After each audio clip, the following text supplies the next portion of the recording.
Hello, welcome back to Diecast Resurrection. Today we are working on a Custom Firebird from the Sweet 16 collection. So we got a little Custom Firebird here, in bad shape. Just a little bit chipped up, missing glass, missing a couple wheels. But overall, it's pretty decent. So with this one today, I think we're going to do a pretty basic restoration. You know, these have a lot of value. If these are in like mint condition, they can fetch up to like $300. So I don't want to go crazy and custom painting the interiors and everything like that. So we're going to do a Spectra Flame paint job, and this thing has already been drilled or possibly ground. Didn't do a real nice clean job on it, but it's probably salvageable. This came in that big bulk purchase I bought off eBay when I first started the channel. Oh, we're missing a steering wheel. Oh no, falling apart this morning here.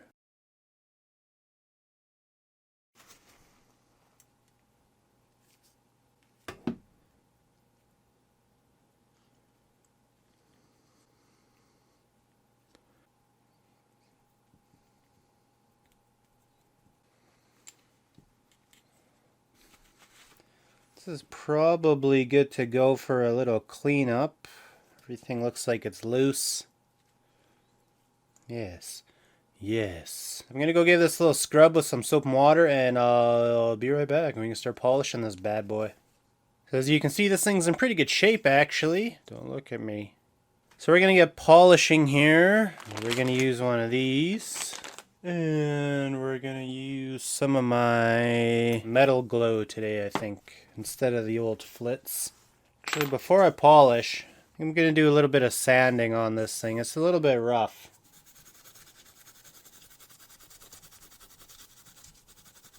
We're just going to even out all that zinc so it looks like this. So we got a little bit of a casting flaw here, as you can see. That's typical early Redline. There's not much you can do about that. A lot of people think we can just throw these in the zinc plater and it's just going to fill that up, but the zinc goes on so thin that got to learn the techniques of filling that with lead and then replating it. That'd probably work, but as far as putting putty on that, we can't, because the whole idea of these Redlines is we use a see-through paint over a polished metal, and that's what gives them their flashy shine. So we can't use any kind of putties or Bondos, nothing like that. So unless you can fill whatever damage you have with metal, we're kind of out of luck. Alright, so that's looking pretty good. That's what we want, a nice even tone on our zinc. So I'm going to go ahead and start polishing here.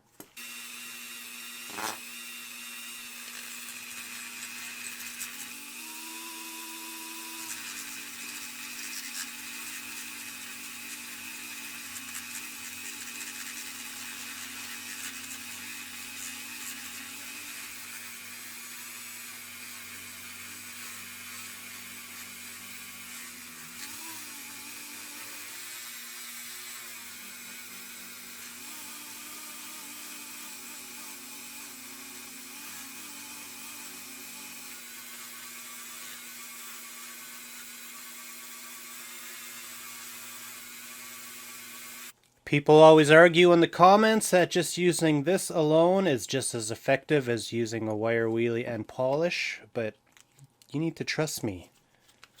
I'm a doctor.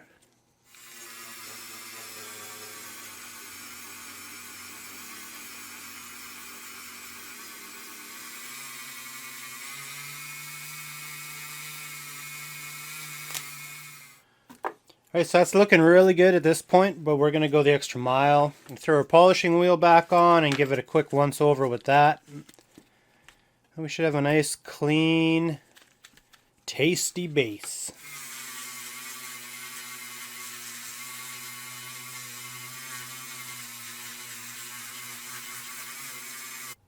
So there's our base. That's looking really good for, when did these come out? Like 1967? Very nice. So we just got to pick out a color here. I've got a few to choose from.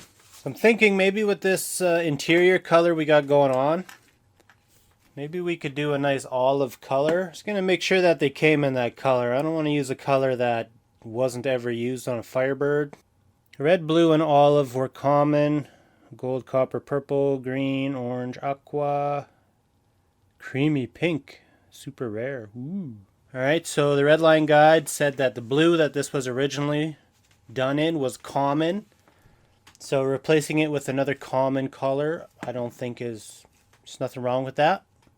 So there isn't much else that would go with this interior other than the olive. So I think that is going to be a decent color choice. And I got a windshield here somewhere. Just see how this windshield fits while we're here. And surprisingly, it fits pretty good. So yeah, I'm going to meet you in the spray booth. Alright, so the first thing we're going to do is just mix up some regular automotive 2K urethane clear coat. And we're going to add our olive to our regular clear coat.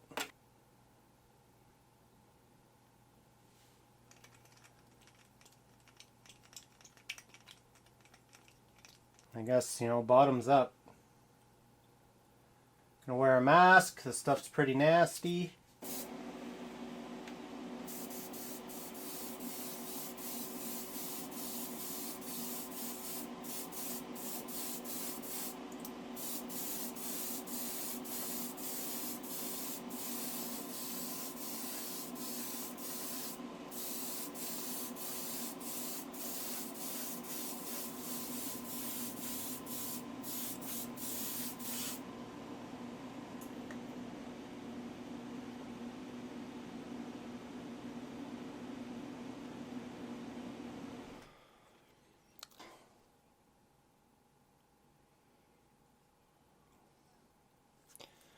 Okay, so we need some wheels. I got to paint, touch up our little grill.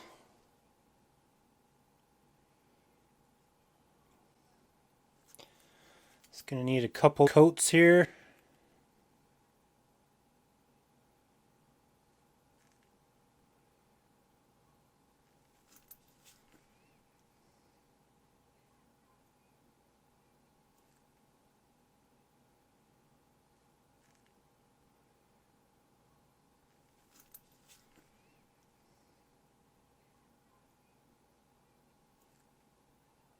I have a lot of these big wheels, so might as well start to use them. Hell yeah, man. And let's put this little thing together.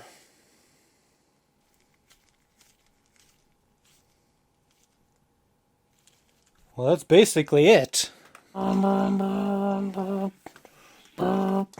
So you can see what I mean now. That flash you're seeing right now, that's not paint. That is the metal body below the paint. So that's why you can't use any kind of primer or anything. So a lot of people always ask. Anyways, we got to do some taillights here. Really starting to swear by these Gundam markers. These things are just amazing.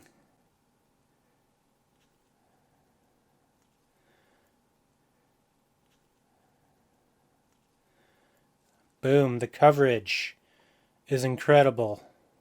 So there we go, that is our Firebird Sweet 16. It's looking pretty good, actually. Not bad at all. Much better than it was anyways. I don't think there'd be any other color that would kind of go with that interior. Maybe the root beer brown would probably been alright, but I don't know. I think it looks good.